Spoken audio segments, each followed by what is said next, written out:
Good morning, Saitlanders. How are you? We hope that you're well. I'd like to talk to you, I think, briefly about a forthcoming pandemic. Regardless of whether you and I agree with one another, or agree or disagree with the pandemic, the lockdowns and social distancing measures, the destructions of the businesses, the enormous wealth transfer that occurred, in which more greatly than ever before in history, a huge chunk of wealth went from the middle class to the wealthiest people in the world. And whether we agree with one another and or agree with the injections or not. Regardless, quite simply, I think this is a good time to talk about another event. Whether it's going to be better or worse, bigger or smaller, who knows? But we do know this, that in recent days, the what is her correct title? Ursula von der Leyen. I want to say European Commissioner, but I don't want to. Von der Leyen again. President of the European Commission struck a secret deal. This is well known. This is not controversial. In recent days, that is to say, perhaps 3 months ago, I forget the precise period of time, struck a deal with the head of Pfizer, Albert Bourla,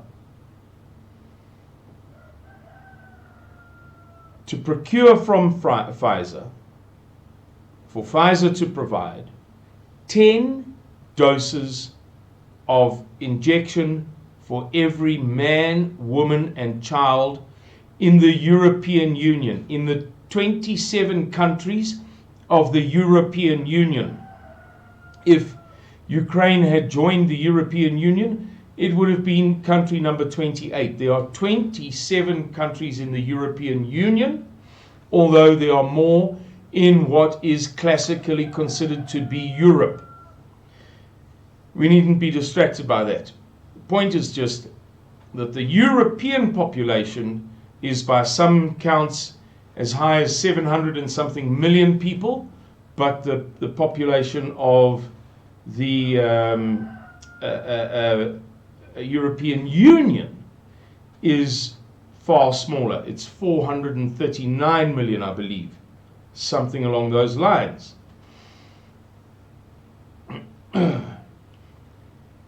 That clearly suggests that they know well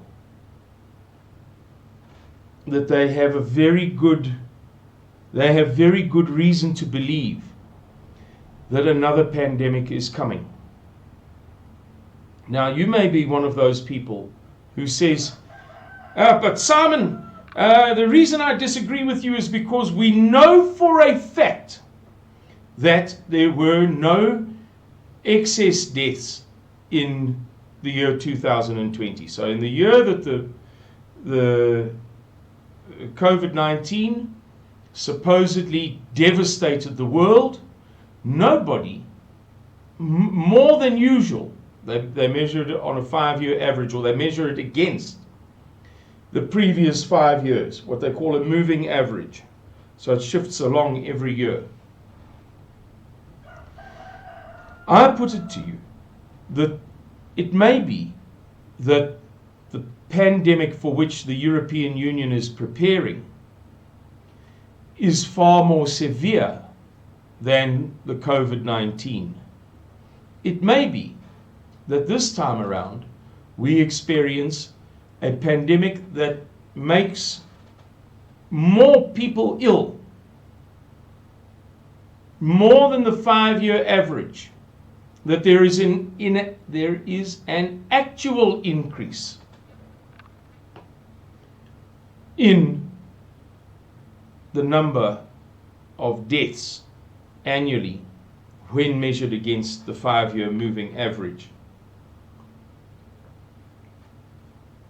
for all-cause mortality in any given geographic location or space.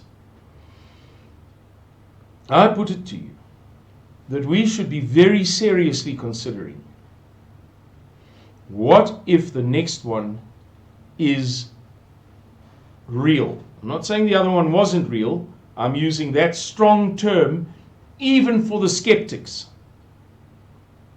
A strong term that works even for those people who believe that the previous one wasn't real.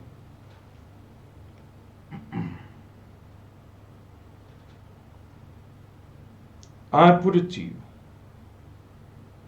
that if we don't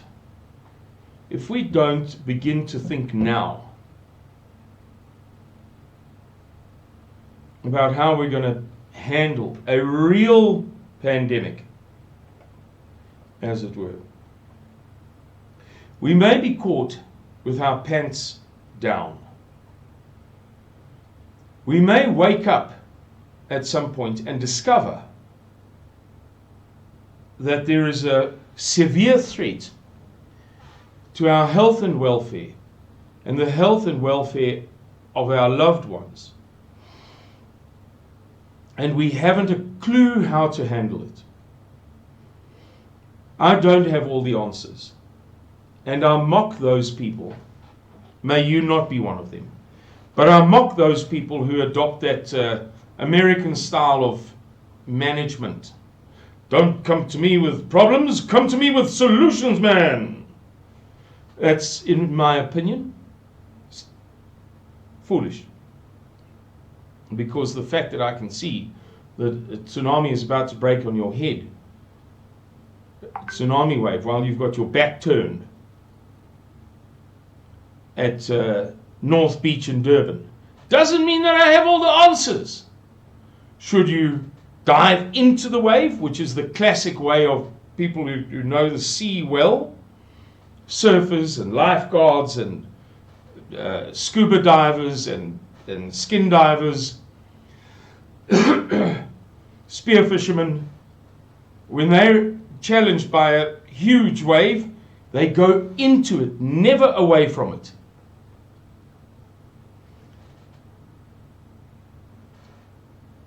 Or should you run because you've still got a chance of making it up the sand dune?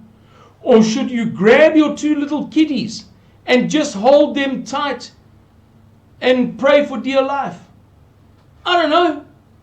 Right now, all I can see is the problem, not the solution. Sir, the production line caught alight, it is burned to the ground. I don't have any solutions yet, sir. I'm just keeping you informed.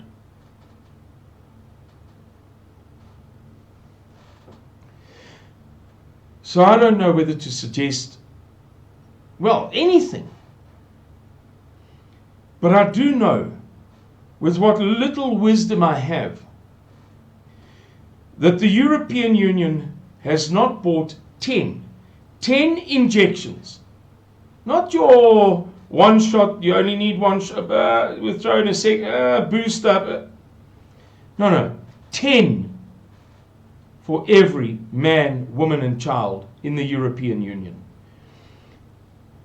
Unless, at great cost obviously, unless they are close to dead certain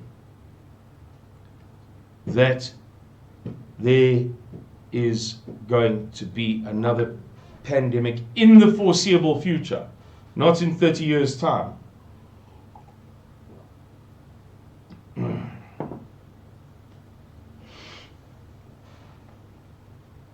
I think I'm going to leave it there. I know I haven't said much. I've really just walked around 2 points. But I don't have anything clever to say. And perhaps it's enough that I leave some of you with the food for thought about managing, coping with, handling, somehow tolerating another frightening event like 2 years of a virus sweeping the earth and close to 2 years of drastic measures that entail the destruction of the middle class of the West. Not only, but especially. Not only the West was the focus of draconian measures that did immeasurable harm for the very long term,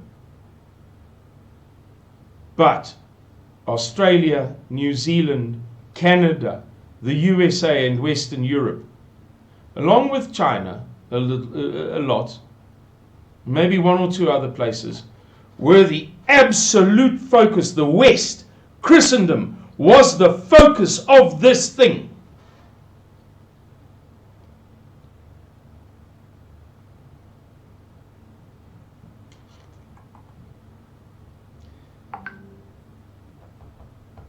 Let's leave it at that. May the Lord bless and keep you for the times that lie ahead of us. Thank you, and bye-bye.